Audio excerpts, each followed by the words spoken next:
Hey everybody, it is Friday, November 21st. You're listening to the MONEWS podcast. I'm Moshe Winunu. And I am Jill Wagner. This is the place where we bring you just the facts. And we read all the news and read between the lines so you don't have to. On this November 21st, Jill, it took me a second to figure out why this date has significance to me.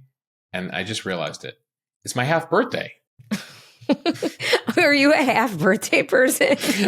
I'm not, but I was like, wait, why does November 21st feel like it means something to me in some way, shape, or form? And I'm not a half birthday person, but at the same time, it's not nothing to me. It's not like most other days in the calendar. I ask because my husband and his family are big on half birthdays. Really? It's enough I don't to even remember know when my half all your birthday relatives' is. birthdays, and then you have to remember their half birthdays as well. So I have never marked my half birthday. I'd have to think, okay, my birthday minus 6 months. It's totally not coming up on my radar. Yeah, because your birthday is just a few weeks after my birthday. So that means that your half birthday will be coming up next month, Jill. It'd be December. Right. So I asked my husband, I was like, why is your family so into half birthdays? And it is because my husband's half birthday is February 29th, which is leap day. So it only happens once every 4 years. Right. So it's notable. You don't have to you only have to celebrate it twice a decade. Right. Well, Moshe, happy half birthday. Thank you, Jill. We're on route to 44 here. Welcome to the club. I've been there. I'm done with 44. It's and fine. I'm not even there yet. Keep going. Father Time never stops, Jill. Just kind of an onward march. Speaking of onward march, should we march towards the end of the week here with the headlines? All right, let's get to the headlines. The fallout after Democratic lawmakers tell members of the military to refuse illegal orders. Needless to say, Trump not loving that post, threatening Democrats with execution, what the White House is now saying about that suggestion. A story some of you have been hotly debating over on our Instagram. Are liberal women more depressed than conservatives? Former Vice President Dick Cheney's funeral Thursday, drawing a mix of Democrats and Republicans, but someone very notable not invited. Ukrainian leader Vladimir Zelensky says he agreed to work on the U.S. draft plan to end the Russian war. A big meeting at the White House today. President Trump set to meet with New York Mayor-elect Zohran Mamdani. What Mamdani is saying about the meeting. In tech news, over in Australia, teens are losing access to Instagram and Facebook ahead of a social media ban. But can it really be enforced? And the transportation secretary wants to bring civility back to travel. He's calling for less rage and less pajama wearing. Moshe, they are not taking my sweatpants away from me. Jill, it's not mandatory. It's merely a suggestion. I don't like the suggestion. And it is Friday. Cheers to the freaking weekend. But we are watching, reading, and eating. All right, starting in Washington, where the White House is now walking back comments from the president suggesting some Democrats be executed for sedition. Okay, let's rewind here. On Tuesday, 6 Democratic members of Congress from the House and Senate who served either in the military or in the intelligence community posted a video online. They were reminding members of the military who are still serving that they are obligated to refuse illegal orders. Michigan Senator Elisa Slotkin, a former CIA analyst who served multiple tours in Iraq, organized the message, and the lawmakers took turns reading this 1-minute-long statement. They cautioned that, quote, threats to our Constitution aren't just coming from abroad, but from right here at home. Also in the video, Senator Mark Kelly of Arizona, who is a Navy vet and a former astronaut, and Representative Chris Deluzio of Pennsylvania, who also served in the military. Here is a clip from their video. This administration is pitting our uniformed military and intelligence community professionals against American citizens. Like us, you all swore an oath to protect and defend this Constitution. Right now, the threats to our Constitution aren't just coming from abroad, but from right here at home. Our laws are clear. You can refuse illegal orders. You can refuse illegal orders. You must refuse illegal orders. The Democratic lawmakers' message did not focus on a specific order or scenario, but Slotkin has repeatedly raised concerns that President Trump could deploy active duty U.S. military troops to American cities to quell protests. Also, some of the lawmakers have expressed concern about whether those military strikes against the, quote, narco-terrorists in the Caribbean are legal. Slotkin previously told the New York Times she has heard from active duty troops who are concerned about the legality of those strikes. She said some wondered whether they could be held liable for the deaths. Something Mark Kelly said that he was also concerned about, questioning what would happen to the sailors, Marines involved in those strikes on boats in the Caribbean, asking in an interview with NBC News, what does this mean for their future if they find out later that they did this without legal justification? So this video came out on Tuesday. On Thursday, the president shooting back on social media, multiple posts saying this is really bad, dangerous for our country. This is seditious behavior from traitors. Lock them up, with a number of question marks. He then posted seditious behavior punishable by death. The president also on Truth Social reposted other posts, including one that said, hang them, George Washington would. Some pretty extreme posts there. That said, Speaker Mike Johnson, Republican, very loyal to Trump, defending the president and those posts, saying it was the Democrats who were acting wildly inappropriate here. It's not about the president's social media posts. It's the suggestion that military members would disobey or should disobey unlawful orders from Trump. He said Trump was simply just defining the crime of sedition. Reporters on Thursday over at the White House having a chance to ask White House Press Secretary Caroline Leavitt about those posts. She reiterated that, and she said, the president doesn't literally want to execute members of Congress. Here is a question from CBS's Nancy Cordes and a bit of Caroline Leavitt's response. Just to be clear, does the president want to execute members of Congress? No. Let's be clear about what the president is responding to, because many in this room want to talk about the president's response, but not what brought the president to responding in this way. You have sitting members of the United States Congress who conspired together to orchestrate a video message to members of the United States military, to active duty service members, to members of the national security apparatus, encouraging them to defy the president's lawful orders. Leavitt going on to say that if the chain of command is broken, remember the president is commander-in-chief, it can lead to chaos, people getting killed. And that was the focus here. You know, the White House, the president clearly very peeved at the suggestion by anyone that members of the military should disobey him. There's more than 1 million members of the U.S. military. But you have the White House saying the issue is what these Democrats suggested or implied. Democrats and other critics of the president saying, no. President suggesting here execution, sedition here by Democrats has gone way too far. And that was a bit of the back and forth that you saw take place yesterday on Capitol Hill and around Washington. And we should note context here. This all comes against the backdrop that you continue to see, the president either deploying National Guard, threatening to deploy National Guard. There's a lot of concern about what might happen in the lead up to next year's midterm elections. And these Democrats, merely wanted to reinforce to other troops that just because the order comes down from the White House doesn't mean it's always legal. But the White House making the argument, if you're putting this in their heads, this could lead to chaos here. And so, Jill, I imagine this ain't going to be the last time that we hear this debate unfold, especially as we head into midterm elections next year. Right. And Leavitt was also asked about another recent remark made by President Trump. We mentioned it earlier this week when he told a Bloomberg News reporter, quote, quiet piggy, when she asked a question about Jeffrey Epstein. They were on Air Force One. Leavitt defending the president. What did the president mean when he called a reporter piggy? Look, the president is very frank and honest with everyone in this room. You've all seen it yourself. You've all experienced it yourselves. And I think it's one of the many reasons that the American people reelected this president, because of his frankness. And he calls out fake news when he sees it. He gets frustrated with reporters when you lie about him, when you spread fake news about him and his administration. But he also is the most transparent president in history. And he gives all of you in this room, as you all know, unprecedented access. Leavitt going on to say that President Trump is the most transparent president. He allows reporters into the Oval Office nearly daily, takes way more questions than President Biden and other presidents did, which is true. At the same time, we've never seen a president in the modern era, or frankly, in any era, as we've studied the presidency, attack reporters in this way, insult reporters in this way. Now, it is something that the White House press corps has become pretty accustomed to, having dealt with Trump in the first term and now the second term, and especially in the second term on the campaign trail, insulting reporters.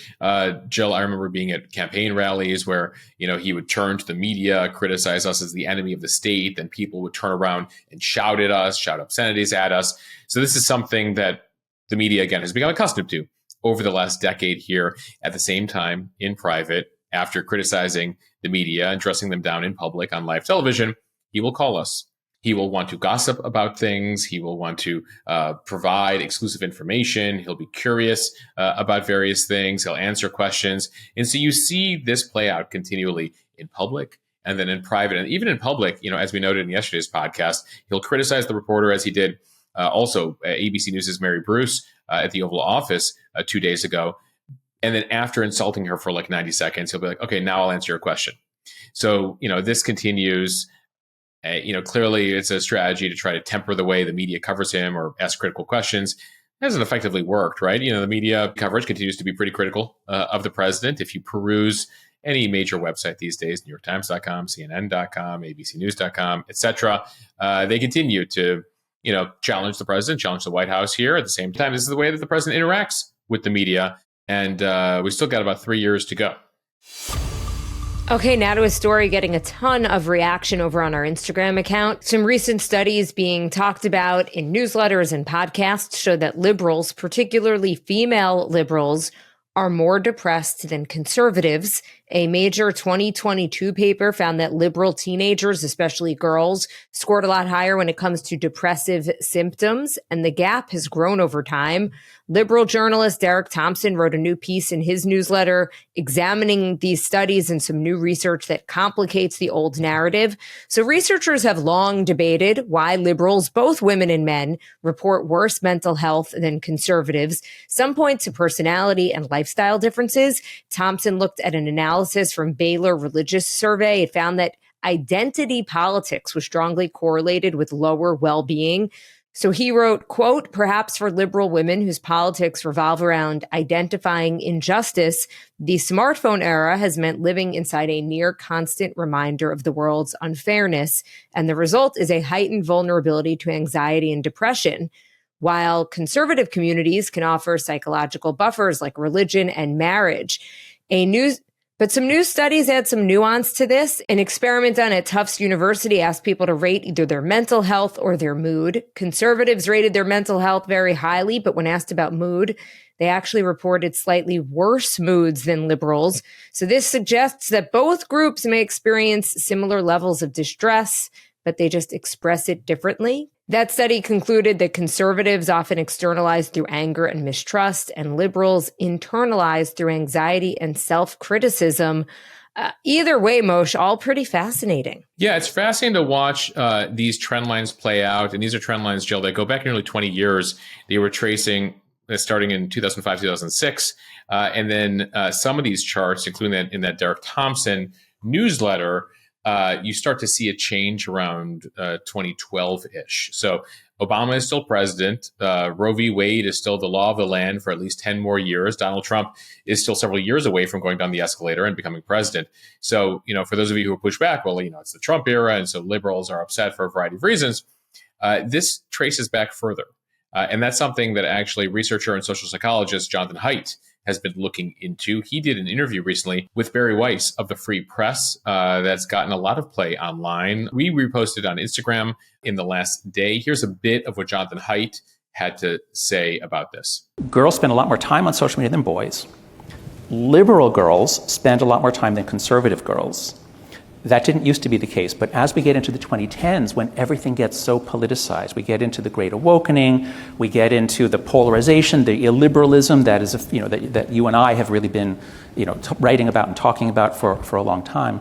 As we get into the era, the feeds of the liberal girls gets much more taken over by how terrible the world is, everything's sexist, you're not going to get ahead. And this is like the greatest era of female progress that we're going through. But liberal girls are sort of caught in a set of disempowering ideas. And my previous book, The Coddling the American Mind with Greg Lukianoff, was exactly about that. Here's 3 terrible, terrible ideas. And if you believe them, you're almost guaranteed to be a failure in life.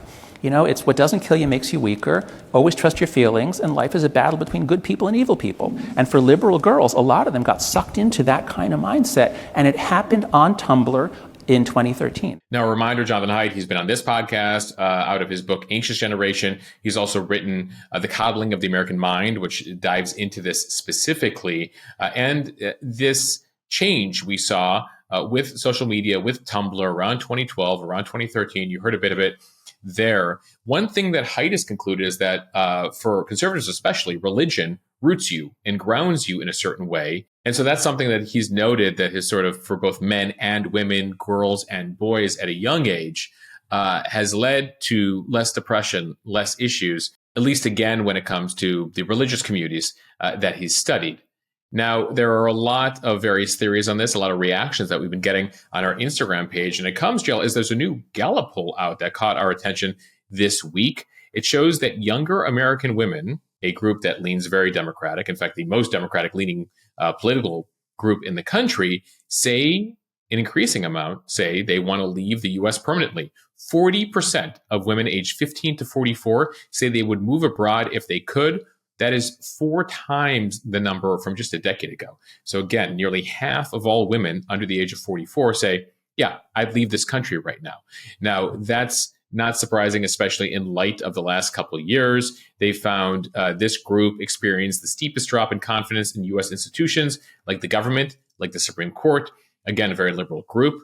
It comes as Roe v. Wade was overturned. But it doesn't just fall down to abortion, Jill. And there's a lot of other complicating factors here.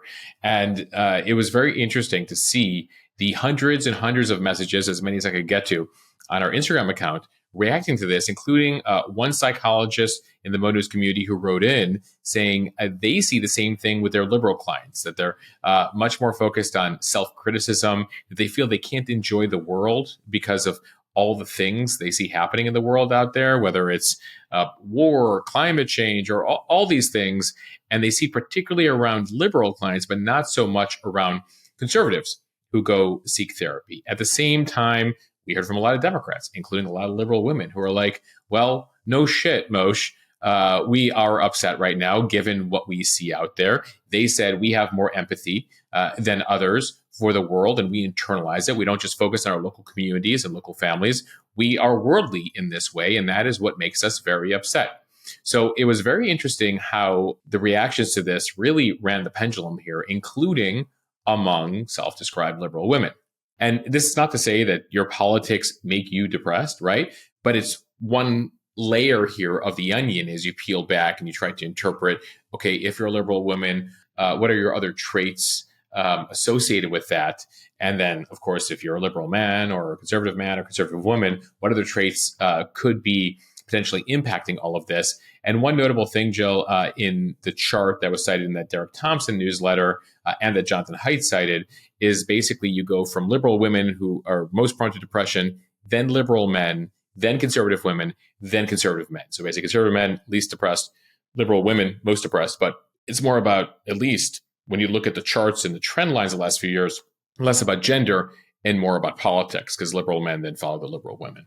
It's something, Jill, we are looking forward to doing a deep dive on, potentially as a workshop and definitely as a full interview podcast coming up. So if you guys have suggestions as to who we should speak to about this, please send them. Okay, time for the speed read from the Washington Post. Former Vice President Dick Cheney remembered at his funeral on Thursday. A number of notable attendees, led by former President George W. Bush, in a bipartisan mix, including former President Joe Biden, Vice Presidents Kamala Harris, Mike Pence, and Al Gore. Karl Rove, who served as Bush's senior advisor and campaign strategist, he was also there, along with former House Speaker John Boehner. Also in attendance, Dr. Anthony Fauci, as well as many Democrats like former Clinton advisor James Carville and liberal TV anchor Rachel Maddow. The service was invitation only, and neither President Trump or Vice President J.D. Vance got the invite. So that was pretty notable, but I'll get to that in a second, Jill, because you just mentioned that Rachel Maddow was at Dick Cheney's funeral. Welcome to America. in 2025. Rachel Maddow basically made her career. She was a very young MSNBC analyst, didn't even have a show yet. And she was like night after night. You remember like Keith Olbermann had a show during the war in Iraq, and she was, calling Cheney evil and railing against him as like one of the worst human beings in human history. That's where Rachel Maddow was 20 years ago. And not so long ago, frankly, but as politics has evolved, as Donald Trump entered the picture here, you've seen interesting alliances and a complete rearrangement of politics. And that's one thing that, well, they only had a couple things in common, but Maddow and Dick Cheney had in common, which was mutual distrust, mutual concern, mutual hatred for Donald Trump. Cheney, in his latter years, became a fierce critic of Donald Trump, particularly after January 6th and what unfolded there. Notably, his daughter, Liz Cheney, who was a congresswoman from Wyoming, was one of the two Republicans who sat on the January 6th committee. She became a major critic of Trump, a major critic of her. Trump supported a primary opponent who would then go on to unseat Liz Cheney. And then in 2024, Republican Dick Cheney endorsed Kamala Harris for president. Pretty notable there. Going back to Rachel Maddow, she remarked at the time, it's sort of like a cat endorsing a mouse. Like, I've never seen anything like this before. And so you see this play out not just in life, but in death. It is rare, Jill. I can't remember an instance where you had, a former vice president not invite the sitting president to their funeral. We should note both Obama and Clinton were invited to the funeral but couldn't make it. But specifically, President Trump and Vice President Vance were not invited to Dick Cheney's funeral yesterday. And Trump notably didn't say anything at all about Dick Cheney. He did not put out a statement. Typically, a sitting president would put out a statement after the death of a vice president. He did order the flags to be lowered to half staff. That is required by law when a vice president, the former vice president, dies, but again, has not commented publicly. Though notably, just showing the influence and strength of Donald Trump these days, most Republican members of Congress also did not attend the funeral as to not upset the president. And, in previous iterations and previous lives in different worlds, like Speaker Mike Johnson, the Speaker of the House, would have attended this funeral. George W. Bush eulogized Cheney. He described him as a thoughtful, understated statesman whose, quote, talent and restraint exceeded his ego. Bush served 2 terms as president, with Cheney as his vice president from 2001 to 2009. He talked about how he came about picking Cheney as his vice president. Initially, Cheney was leading the committee to help Bush pick a number 2. And Bush ultimately said, you know what, Dick Cheney, I want you for the job. And he also talked about his debate over whether to keep Dick Cheney on as his vice president for a second term. We told you earlier this month, Cheney died at the age of 84 on November 4th. He had a long history of heart disease, heart attacks.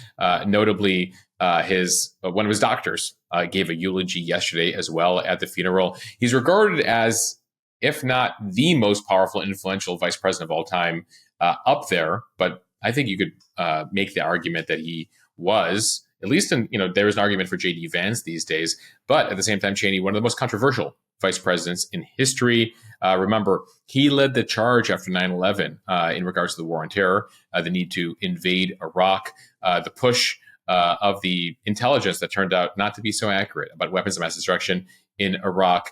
Cheney's whole agenda was to then do Iraq, do Syria, do Iran, in their words. But given what unfolded there in Iraq, things would stop after the invasion of Iraq.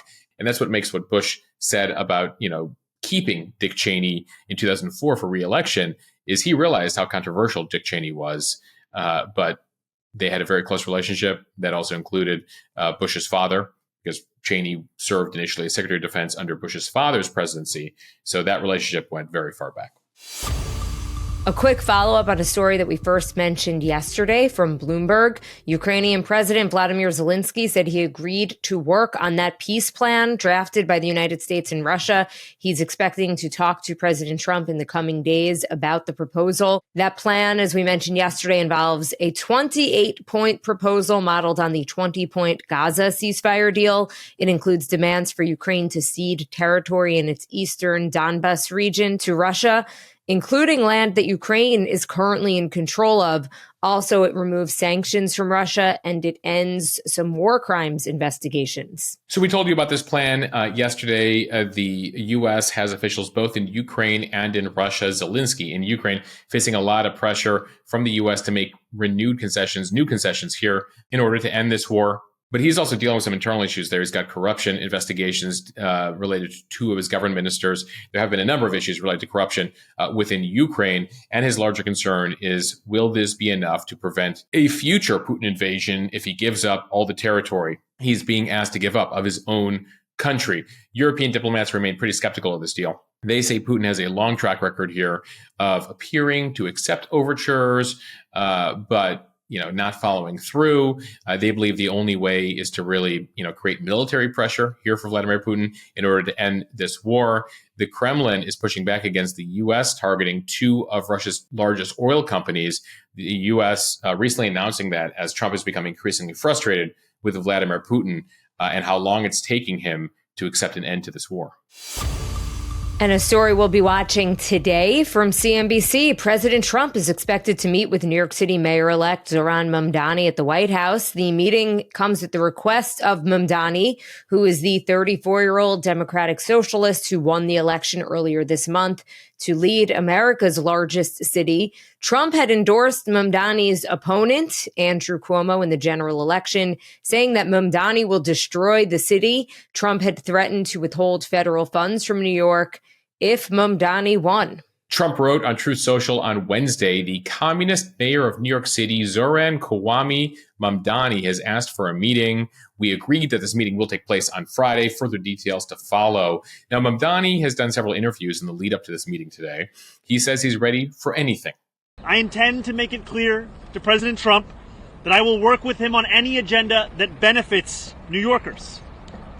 If an agenda hurts New Yorkers, I will also be the first to say so.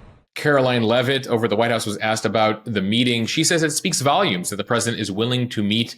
She also refers to him as a communist. Remember, Mamdani, while he has, quote, tweeted Karl Marx, a communist, on his social media page, he's a self-described democratic socialist. And if you look at his views, they are democratic socialist views, not communist views. But ultimately, there is sort of a thin line depending. And at times, you have seen Mamdani, especially as a young activist, advocate for things in sort of the larger communist bubble. But again, he is says that he has dropped views from the past. So you'll see that whole back and forth play out potentially at the White House. Jill, we know how these meetings can go. They can go very well and they can go very poorly. And some that we expect to go well can go poorly, and some that we expect to go poorly can go well. And so we will be ranking this one against the Zelensky meeting, the first one. Remember that one where he booted Zelensky? They had lunch ready to go, but Zelensky and the team were kicked out back in February, March.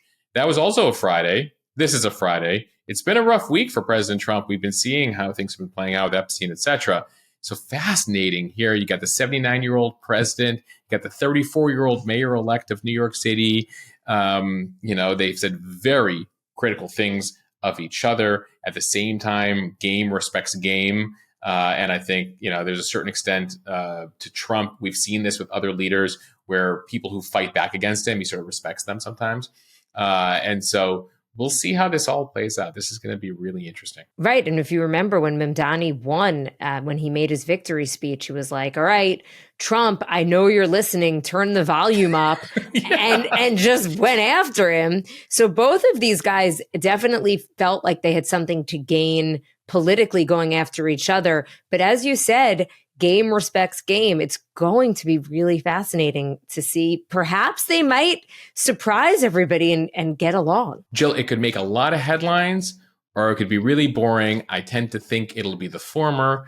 But hey, I wouldn't be surprised on Monday if we're like, that meeting between Mamdani and Trump, lame or Rama. They're besties. They love each other. From NBC News, Meta announcing Thursday that it will close the Instagram and Facebook accounts of Australian users under the age of 16 early next month as the country's landmark social media ban begins to take effect. Meta says it began notifying affected users to download their contacts and memories before their accounts are deleted from platforms starting on December 4th. This law, the first of its kind in the world, comes as lawmakers across the globe are wrestling with the impacts of teens' internet access. The European Union is also considering age restrictions on social media use. The UK has already imposed mandatory age checks for sites that likely contain adult content. But Australia has earned a reputation for confrontations with Silicon Valley. Yeah, they've had a lot of fights. They've had a whole fight with both Google and Meta regarding news content that actually led to some concessions from Meta and Google. Canada tried a similar thing, but the Canadians, not so much. It's one of the reasons why those of you in Canada cannot get MONEWS on Instagram without a VPN or without becoming a premium member, and then we give you access to a special private account. Nonetheless, Meta complying here with the new law in Australia. Teenage users can have their access restored once they turn 16. TikTok, X, Snapchat, and Reddit also set to be age restricted under the law here. YouTube will restrict underage users to use a child-friendly version under 16. But messaging platforms like Messenger and WhatsApp are excluded from this. One challenge for the entire industry will be accurately determining a user's age. They stress that Australian authorities recognize the likelihood of natural error margins, as they call it here. Under the ban, social media platforms will bear the sole responsibility for enforcement, with systemic failures punishable by fines up to $33 million. And finally, from Fox Business, the government shutdown is over, and now the Transportation Department has a new goal: bring civility back to flying.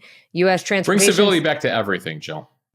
Yeah, why do we have to stick just to flying? Yeah, we just bring it to all parts of society, including the comments on our Instagram page. Transportation Secretary Sean Duffy out with a new social media campaign calling on travelers again to bring civility back to air travel and maybe leave the pajamas in your luggage. So he cited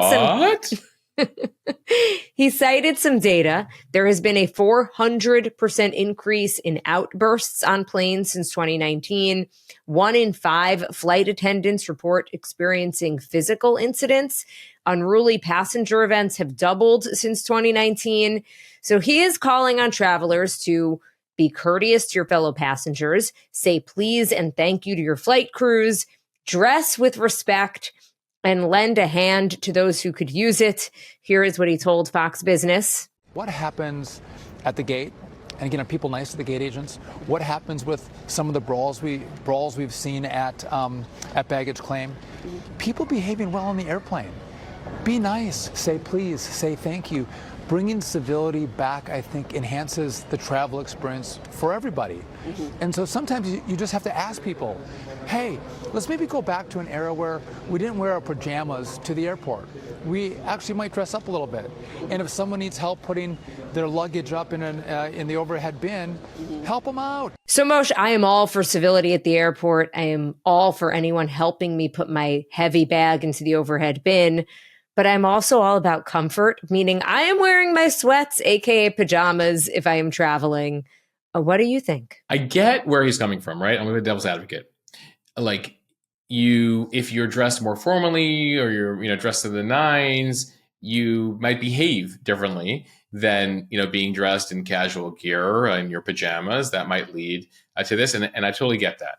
At the same time, I feel like if it's a flight over, 2 hours, I want to be comfortable and I want to wear sweatpants. I will say it was a late in life revelation for me. It actually happened during our first foreign trip. I was only just a few months into dating Alex, and we were coming back from Asia. We'd done a trip to Thailand, and I was in the airport, and she's like, "You're wearing jeans on like a 14-hour flight?" And I'm like, "Yeah." And she's like, "Have you thought of sweatpants?" I was like, mind blown. I haven't.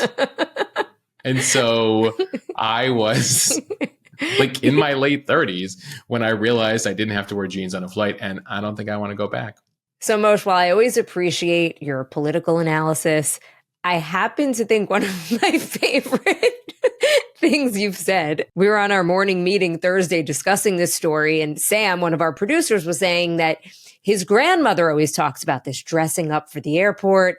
It should be kind of like a privilege. You're traveling, you get dressed. And you made the point that, yes, well, back in the day, traveling was special and you were treated nicely and you were served meals. And you had now proper silverware in coach class. Exactly. And you had like a meal on every plane. Like it wasn't like, oh, here's like a bag of Cheez-Its. Enjoy, right? Right. Treat us like animals. Sorry, you're in row 20 and beyond. We've run out of Cheez-Its. You're going to have to just eat it, whatever somebody left behind in the pocket ahead of you. So you treat us like animals in the back and you will get animal behavior. I didn't know this. My mother noted recently to me that my father, who had never flown before, the first few flights she took with him, this was in the 70s and early 80s, my father used to wear a suit on the plane. It was a special thing. He had never been on a plane before, still a thing out of the 50s and 60s and 70s. Like you wear a suit on the plane, you get dressed up for a plane. Well, the planes have changed, the meals have changed / gone away. And so now sweatpants, Lululemon, athleisure. We did do a poll, by the way, on the MONEWS Instagram account out of this story. And let me pull up the latest from our poll. It looks like we have about 14,000 people have partaken in our poll here. What do you wear on the plane? 2%, your Sunday best. There you go. That's my father. Well, used to be my father. Now he's comfortable now too. 20% PJs and sweats, 34% jeans and a t-shirt, and 43% say it depends on the time and length of the flight. Okay, but regardless of what you are wearing, I stand by Sean Duffy saying we should treat each other nicely. The civility part, agree 100%. And I don't think anyone would disagree with that. Don't yell at the air. By the way, you'll get better treatment if you treat them like humans. They have a lot of power, those people behind the desk. All right, it is Friday. Cheers to the freaking weekend. Time for what we are watching, reading, and eating. Moshe, what are you watching? So American Revolution, the PBS documentary put up by Ken Burns, part 2, airs this weekend. We've been telling you about it. It's been available. We've gotten a lot of comments about my interview with him. It's a fascinating look at the origins of the American Revolution, stuff that even if you're sort of an American history nerd, I learned so much. That's 1. 2, Vince Gilligan of Breaking Bad and Better Call Saul fame. He has a new show out called Pluribus. It is a sci-fi story set again in where else? New Mexico. So I'm looking forward to checking that out. That's over on Apple TV, Jill. And then I know my third thing I'm watching this weekend is something you're watching. Many of us are watching. Wicked, part 2 in theaters. Be there, be square. The 80s call. They want their expression back. I'm very comfortable with that expression. Be there, be square. I'm not even giving it to the 80s. I'll give it to it's the 50s. It's like the 60s. Yeah. I feel like I heard it in Grease, the musical, which is set in the 50s. Wicked for Good, which our resident producer, Sam, informed us today that has 2 new songs have been written for the movie version because it's based on the way the Broadway musical was set up. And the conventional wisdom was that Act 2 wasn't very good and didn't have many hits in it. So it looks like they tried to give it a little oomph for the movie version. Okay, Moshe, what are you reading? I told you about this a couple of weeks ago. We have our podcast interview out today for all of you with Biana Golodriga and Yonit Levy. They are journalists who have written a new book about anti-Semitism for middle schoolers and junior high students called Don't Feed the Lion. We have it linked in the show notes. Again, the full interview with them on the backstory behind this book is out for everyone. The book, again, is Don't Feed the Lion. Jill, what are you reading? So speaking of air travel, I was away last weekend and I picked up Mitch Albom's new book. It's called Twice. I bought it in the airport where I seem to buy all of his books. And so far, a great read. If we all read Mitch Albom, Jill, when we're at the airport, I feel like things would be more civil there too. Right? Heartwarming stories about, humans and the importance of like connecting with one another and doing great things for one another. Maybe we should make it mandatory. Hey, Secretary Duffy, buy Mitch Albom books for everyone to read at the airport. It would solve a lot of problems. And the best part is that you can usually finish them on your trip. If not on the plane. Yeah, they're pretty manageable. Yeah. Jill, what are you eating this weekend? Okay, so my parents' neighbors are big gardeners, and they always give them tons of their vegetables, usually tomatoes and cucumbers. But this week, they gave them something that we did not know what it is. It is orange, circular shaped fruit or vegetable. We truly had no idea what it is. And the neighbors actually don't speak English. So I asked Instagram Moshe. Again, it kind of looks like this giant orange tomato, but it has leaves on top. Well, turns out it is a persimmon. I don't know if I'm pronouncing it properly. No, you're pronouncing it right. And you didn't have to ask Instagram, Jill. You could have asked me. We're big persimmon people. Big persimmon people in our house. It's very big in Asia, in Latin America as well. And we've been having my father was very into like introducing us to like lots of different fruits and veggies. So there's like a durian, lychee, persimmon, like more star fruit, cactus fruits, that sort of thing. We grew up on a steady diet of all those things. Right. So my parents' neighbors are Chinese. And so I was reading that they're very popular in China, and it was delicious, juicy, very good. Moshe, what are you eating? Well, now I'm in the mood for a persimmon, Jill. I have to come over. I have a few more. I think they sell it down the street at the grocery store, but I'll let you know if they run out. Not persimmons that are freshly grown on Long Island. That is true. It's not a Long Island persimmon. I will have to check that out. In the meantime, closer to home, we will make a trip every couple of months to the Bronx, to Arthur Avenue.